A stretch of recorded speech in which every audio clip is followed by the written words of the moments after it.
Bom dia! Na aula de hoje, irei mostrar como se projeta controladores através da realimentação de estado. Essa técnica é bastante utilizada e faz parte do estudo considerado como teoria de controle moderno, por utilizar a representação em espaço de estados para o projeto de sistema de controle. Antes de começarmos a falar sobre controladores em espaço de estados, nós precisamos introduzir alguns conceitos referentes a sistemas de ordem superior e polos dominantes. Quando nós fizemos a análise em regime transiente, nós levantamos as equações considerando um sistema de segunda ordem do tipo ômega n ao quadrado sobre S ao quadrado mais 2 que C ômega ns mais ômega n ao quadrado. Então nós levantamos as expressões de tempo de pico, tempo de assentamento e máximo de sobrepasso ou overshoot de acordo com esta equação. Entretanto, estas expressões são válidas somente para esta representação de segunda ordem com esses coeficientes.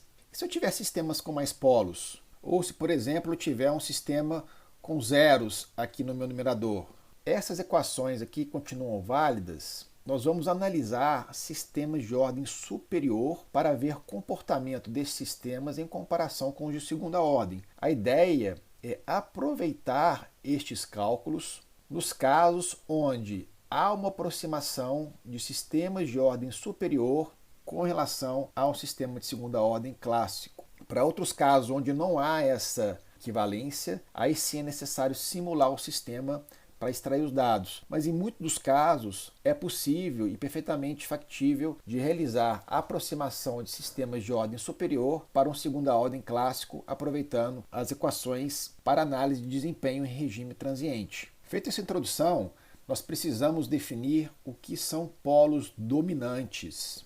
Polos dominantes pode ser definido como aqueles polos que determinam a resposta do sistema ou dominam a resposta do sistema. Por exemplo, se eu tiver esta representação no plano complexo desses três polos, por exemplo, dois polos complexos conjugados e um polo real, qual desses polos seriam os polos dominantes? Os mais próximos ao eixo imaginário, pois são os mais lentos. Os polos rápidos ficam afastados, pois sua dinâmica é rapidamente absorvida por uma exponencial decrescente, devido ao polo negativo no expoente. Eu gosto de fazer a analogia deste sistema considerando um grupo fazendo uma caminhada. Cada um vai ter a sua característica de velocidade dentro do exercício, porém o ritmo final vai ser ditado pela pessoa mais lenta nesta caminhada. Aqui é a mesma coisa. O ritmo desse sistema, o transitório desse sistema, vai ser ditado por esses dois polos mais próximos do eixo imaginário. Com isso, nós podemos fazer a primeira análise de aproximação de sistema de ordem superior, referente aos polos dominantes. Então, a primeira condição para aproximação de sistemas de ordem superior é aquele onde os polos em malha fechada do sistema de ordem superior ele está bem afastado dos polos dominantes. Aqui pelo menos 5 vezes da parte real. Então, neste caso, quanto mais longe o polo excedente estiver afastado do eixo imaginário, menos ele vai contribuir para a resposta. Então, a gente considera neste caso que o sistema de segunda ordem pode ser aproximado pelo sistema de ordem superior. Então aqui eu rodei uma simulação que mostra em azul um sistema de segunda ordem com polos em malha fechada de -3 mais i, -3 menos i, um polo conjugado. E dois sistemas aqui de terceira ordem, um com polo em -5, esse aqui em vermelho, e em amarelo, um terceira ordem com polo de -30, ou seja, 10 vezes o valor da parte real do polo de segunda ordem. Então reparem que aqui eu tenho uma ótima aproximação destes dois, de segunda ordem com de terceira ordem. Eu tenho praticamente aqui o mesmo comportamento no transitório. E este polo com -5 eu já tenho uma divergência maior. Este vermelho aqui ele não pode ser aproximado justamente pela diferença aqui muito próxima do polo dominante. Esse polo aqui já influencia bem a dinâmica do sistema. Já este -30, a influência dele é bem menor. Ele é um polo rápido, o que faz dominar essa resposta essencialmente os polos complexos conjugados. A outra condição envolvendo o zero, se eu quiser incluir zeros no sistema, a análise é bem parecida. Quanto mais próximo o zero estiver dos polos dominantes, maior vai ser seu efeito na resposta transiente. Então, na medida em que os zeros eles se afastam dos polos dominantes, a resposta do sistema ela vai se aproximar bastante daquela referente ao sistema de dois polos unicamente. Então aqui fiz uma simulação da mesma forma, o azul aqui é o segunda ordem, com polos em -1, mais ou menos 1,41i, e outros dois pontos onde eu peguei a mesma função, normalizei os ganhos para ficar aqui igual em termos de regime estático, porém aqui eu incluí zeros, um zero em -2 e um zero em -10. Então em vermelho, esta curva que está sendo mostrada aqui, ela não segue o azul justamente porque este -2 está muito próximo do polo dominante -1. Entretanto, esta figura em amarelo mostra que o zero a -10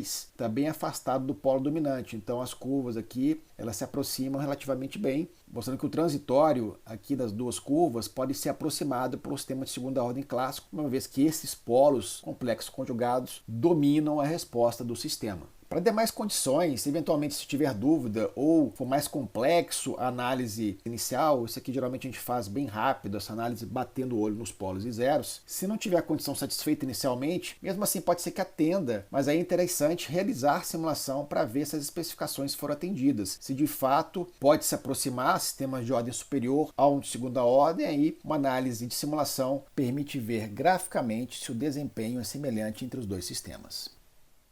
Vamos então fazer o projeto de controle por realimentação de estado, utilizando o método de projeto por alocação de polos. Vamos entender o que isso significa. Então, inicialmente, vamos considerar o sistema em espaço de estados que nós vimos anteriormente, da forma x ponto de t, que eu tirei a referência no tempo, uma notação mais leve, x ponto de t é igual a x mais bu, y é igual a c de x. Eu tenho um bloco modelado no tempo em espaço de estados. Então, este é o meu diagrama de blocos, com a entrada U e saída Y. Então, isso aqui nós vamos chamar nossa planta. Agora, ao invés de estar no domínio da frequência, nós estamos representando no domínio do tempo. Vamos considerar inicialmente que o meu vetor de saída ele vai ser inteiramente o meu vetor de estado. Ou seja, eu estou dizendo que a minha matriz C, que é a minha matriz de saída, é igual à identidade na dimensão n. N é a dimensão do meu vetor x. Eu vou considerar esta hipótese para facilitar o entendimento aqui do desenvolvimento que nós iremos fazer para o projeto com estado realimentado. Isso significa que todo o meu vetor de saída é o meu estado, ou seja, todo o estado ele é ou medido ou estimado por um observador. Então vamos considerar esta hipótese. O que controle por realimentação de estado diz? Eu vou pegar este estado e realimentar ele no sistema. Eu entro com minha referência, boto aqui R, menos o meu estado, eu vou sair aqui com um erro no estado. Aqui vale uma observação importante. Agora, o meu vetor x, ele não é mais um escalar, um valor que era uma saída única. O vetor ele pode ter mais de uma dimensão. Então, esta realimentação, e depois eu vou falar sobre U, pode conter mais de uma variável, porque eu trabalho com sistemas multivariáveis. Neste caso, eu vou representar a realimentação y igual a x e depois em U com uma linha mais grossa, indicando que esta realimentação e o comando se tratam de vetores, de valor que não são escalares. Então, eu modifiquei aqui a representação para indicar que eu tenho estes fluxos dos sinais com representação vetorial. Uma outra consideração importante que nós vamos fazer é que nós iremos formular esse problema de controle sob a ótica de um sistema regulador. Então, no nosso caso, nós estamos falando de um regulador. O regulador ele trabalha no sistema de controle com uma referência constante. Manter o nível de referência constante não é um rastreamento de trajetória. E no nosso caso, nós iremos modelar esse sistema de alocação de polos. Eu vou considerar o meu R igual a um vetor de zero na dimensão n do meu estado. Então, isso aqui eu quero que o meu sistema regule em zero. Todos os valores do meu estado devem para zero. Existem vários sistemas que funcionam dessa forma. O pêndulo invertido, por exemplo, a gente quer manter ele sempre aqui na posição vertical, com o ângulo em zero e com a velocidade em zero. Então, você atua na força para regular ele numa posição constante. Então, esse aqui funciona como um regulador na posição zero. Isso acontece com vários sistemas físicos também. Então, fiz essa consideração para facilitar o entendimento da realimentação de estados. Reparem que, ao fazer esta operação, R menos x, e o meu x, todos os valores é zero, a saída que vai estar deste somador é menos x. Todo o meu vetor de estado vai estar negativo, justamente porque eu tenho uma regulação em zero. Então, o que eu tenho que fazer aqui agora? A nossa caixinha do controlador. Então, aqui que vai ficar a lei de controle que vai relacionar U com X. E X, obviamente, é um estado realimentado. Este controle vai ser feito através de um vetor ou uma matriz de realimentação K. Então, eu tenho uma dimensão deste vetor matriz K. Estou dizendo isso porque eu tenho uma entrada vetorial e uma saída de U, que pode ser um escalar ou também vários comandos, dependendo disso eu tenho um sistema multivariável. Aqui eu vou dizer então que meu U é igual a menos Kx. Então esta é a fórmula de realimentação de estado. Eu pego o meu estado, injeto no meu sistema, multiplicado por um ganho K negativo, porque eu estou fazendo uma regulação constante em zero. E também considerando que todo o meu estado é realimentado, considerando y igual a x. Então o que nós iremos fazer agora é pegar essa expressão de U e substituir aqui na equação de estado. Eu chego na expressão x ponto é igual a x menos bkx. Vou colocar o x em evidência. Nós chegamos à expressão a menos bk e eu vou chamar esta subtração matricial de uma matriz nova que vai ser AMF. Esse MF é A em malha fechada. Eu vou obter a expressão final como sendo x ponto é igual a AMF vezes x. Então, a informação deste A em malha fechada vai conter os ganhos necessários para atendimento das especificações que eu quero. Então, uma das grandes vantagens dessa representação é que esta operação matricial, eu tenho que K, se o meu sistema permite fazer esta multiplicação na dimensão da variável de estado, N, eu tenho uma solução analítica para este vetor matriz K. Então eu consigo determinar ele de uma forma analítica. Eu vou ter o número de graus de liberdade condizentes com o número de variáveis do meu sistema. Isso não acontecia para a sintonia do PID que nós vimos aí nas aulas passadas. Outra grande vantagem dessa representação, eu consigo trabalhar com sistemas multivariáveis, múltiplas variáveis de comando e múltiplas variáveis de saída. Isso me dá base para o desenvolvimento de diversas estratégias de controle mais avançadas, utilizando o sistema espaço de estados. E é justamente esse tipo de abordagem que embasa a teoria de controle moderno. A desvantagem desse método é porque eu preciso de todo o estado realimentado, ou seja, esse estado tem que ser ou medido ou observado, estimado através de um filtro, por exemplo, um filtro de Kalman. Então, se eu não tiver sensores para medir todos os estados, eu preciso inserir um observador estimador para realimentar todo o estado no nosso sistema. Então, dito isso, vamos fazer agora um exemplo para entender como que a gente encontra a matriz K. Matriz A e B são matrizes da planta, então o objetivo é encontrar K para atender as especificações de projeto. E por isso nós vamos utilizar o método de projeto por alocação de polos. Vamos então fazer um exemplo para projetar um sistema de controle por realimentação de estados. Então vamos considerar esta representação aqui em espaço de estados. Tá? X ponto é igual a matriz A vezes X mais a matriz B vezes U. Eu tenho aqui nesta representação a formulação X ponto é igual a X mais BU. Projete um sistema de controle por realimentação de estados para atender às seguintes especificações. Tempo de assentamento de 2 segundos e um fator de amortecimento de 0,707, com o terceiro polo posicionado 10 vezes distante da parte real dos polos dominantes. Então, eu tenho um sistema de terceira ordem com as características de tempo de resposta e amortecimento. Nós conseguimos identificar dois polos que vão atender as especificações como se fosse um sistema de segunda ordem. O terceiro polo nós vamos posicionar distante da parte real destes dois, justamente para a dinâmica dele não influenciar os polos dominantes e a resposta do sistema ser de fato dominada pelos polos que dão esta característica para o sistema. Antes de começar a resolver este exercício, vamos fazer algumas considerações sobre este modelo em espaço de estados descrito aqui neste exemplo.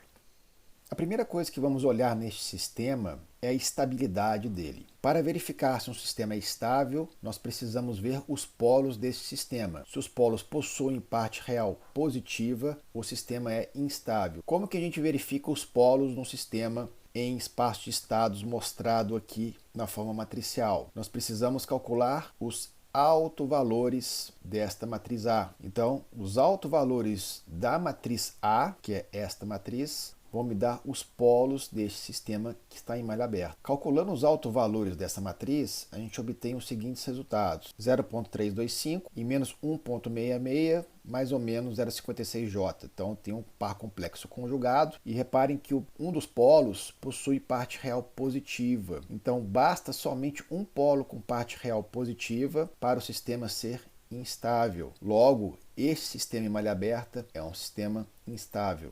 Então, em malha aberta, se você colocar qualquer tipo de entrada, ele vai divergir. Então, o controlador que nós vamos projetar para esse sistema, ele vai ter duas funções. Uma função de estabilizar o sistema, ou seja, alocar esses polos de uma forma correta no semiplano esquerdo do plano complexo. E além disso, nós vamos garantir dois tipos de características em regime transiente, ou seja, desempenho em velocidade, com tempo de assentamento de 2 segundos, e com amortecimento de 0,707. Então, por isso que o projeto por alocação de polos vai fazer isso. Eu vou pegar os polos que eu quero em malha fechada desejados em função do desempenho que eu quero, e aí sim encontrar os ganhos da realimentação pelo projeto utilizando a matriz K. Tem um outro ponto que é importante saber: se este sistema é possível projetar o controlador. Em outras palavras, a gente tem que saber se esse sistema é controlável. Aí neste caso nós estamos falando de uma propriedade de controlabilidade. O fato de um sistema ser controlável, eu preciso analisar as matrizes A e B se existe de fato uma solução capaz de gerar uma matriz K. E para isso eu tenho que construir uma matriz de controlabilidade e fazer uma análise se esse sistema é controlável ou não. Como eu tenho um sistema de ordem 3, eu vou ter uma matriz de controlabilidade da seguinte forma. A matriz de controlabilidade pode ser definida como sendo a composição B, AB ao quadrado B. Eu encerro aqui porque eu tenho um sistema de ordem 3. Eu poderia continuar aqui com A3B, A4B, se o sistema fosse de ordem superior. Um sistema ele é controlável se a matriz de controlabilidade ela tem posto cheio. O que significa posto cheio? O posto dela deve ser igual à dimensão do vetor de estado. Então, se formos calcular a matriz de controlabilidade para esse sistema, nós vamos obter a seguinte matriz: 001, 01-3, 1-3, 7. Então, eu tenho três linhas linearmente independentes. Eu não tenho linhas iguais, eu não tenho linhas com zero. Então, o posto dessa matriz é 3. As linhas são linearmente independentes, eu não tenho linhas com zero. Então, o posto dessa matriz é 3. E a dimensão do vetor de estado é qual? É 3. Então, este sistema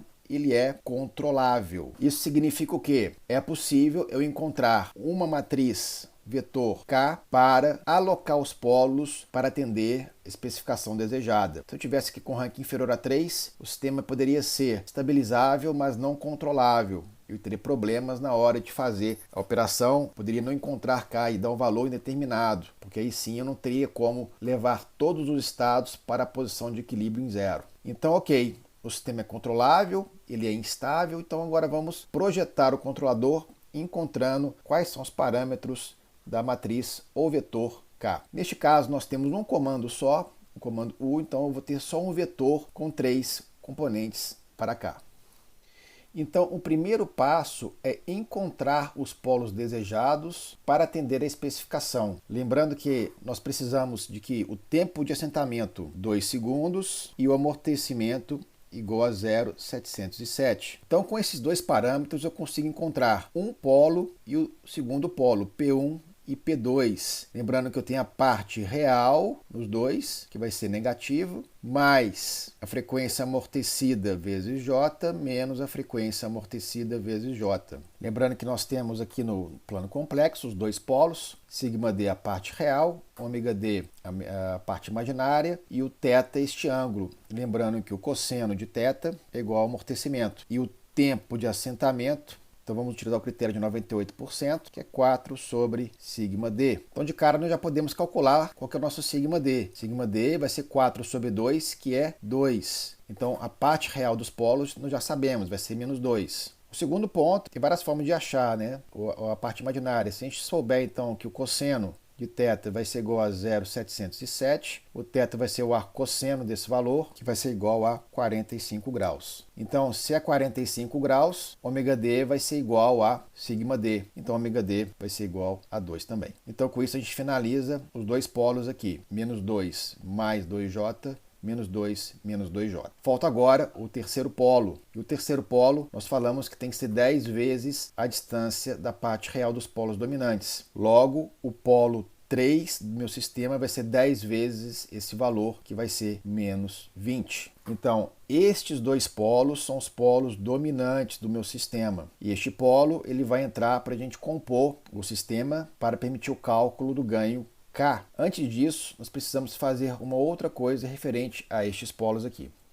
O segundo passo é nós encontrarmos a equação característica em função dos polos calculados. Qual que é a equação característica? A equação do denominador da função de transferência. O que nós precisamos fazer é converter estes polos numa equação polinomial em S. Como é que a gente faz isso? É muito simples. Se esses valores são as raízes do denominador, como que a gente calcula o polinômio? Fazendo S menos P1, que multiplica S menos P2, que multiplica S menos P3. Com isso eu vou achar uma equação característica desejada em malha fechada. Está aparecendo S aqui e depois vai aparecer S quando a gente for fazer a obtenção do ganho K. Então nós vamos unificar as duas notações para aí sim fazer uma operação matemática simples e encontrar os ganhos. Então por enquanto como é que ficaria essa operação? Eu tenho S mais 2 menos 2J que multiplica S mais 2 mais 2J que multiplica S mais 20.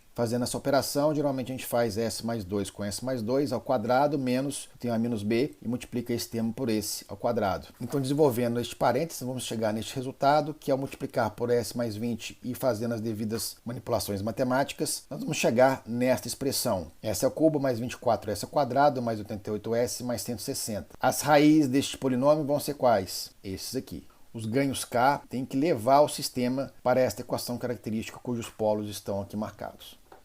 O terceiro passo, nós vamos calcular a malha fechada. Lembrando que a malha fechada é A menos BK. Então isso daqui vai ser A menos a matriz B001 vezes a matriz K. Para esta operação ser realizável em termos matriciais, a minha matriz K ela tem que ser uma matriz linha, cujos coeficientes vão ser K1, K2 e K3. Esta aqui é minha matriz K. Desenvolvendo essa primeira parte da equação, nós vamos obter 0, 0, 0, 0, 0, 0, K1, K2, K3, e aqui é a matriz A. As duas primeiras linhas vão ser 0 e o último vão ter os parâmetros da matriz do vetor K. Então o resultado dessa operação vai ser 0, 1, 0, 0, 0, 1, 1 menos K1, menos 2 menos K2, menos 3 menos K3. Então a gente tem que transformar esta A malha fechada num polinômio S, para calcular os autovalores desta matriz, que será justamente o próximo passo que iremos fazer.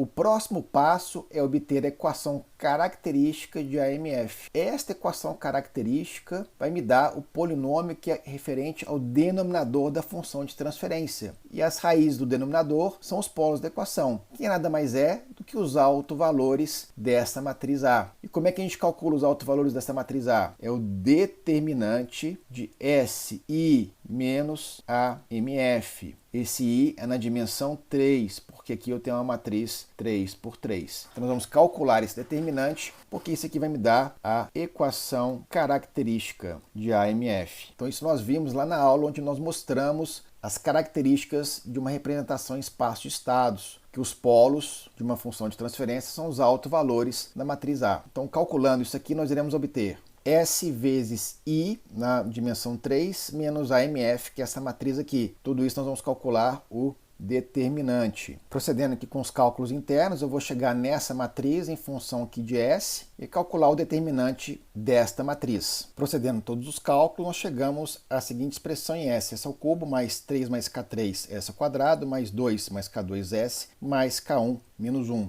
Então agora com as duas equações, basta, no último passo, é igualar os coeficientes correspondentes a cada um dos termos em S.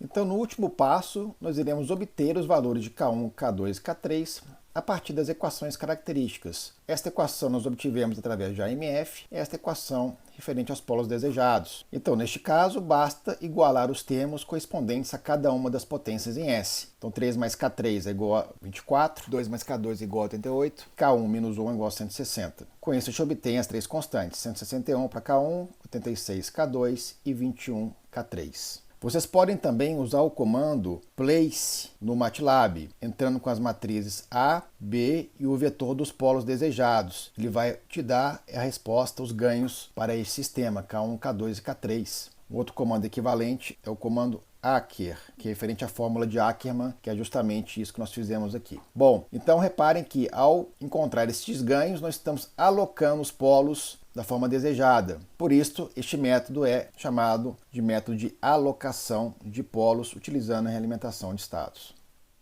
Como atividade extraclasse, realizar a leitura dos tópicos 10.1 e 10.2 do livro Engenharia de Controle Moderno, do Ogata. Então nós encerramos a aula de hoje. Obrigado a todos pela atenção novamente e até a próxima aula.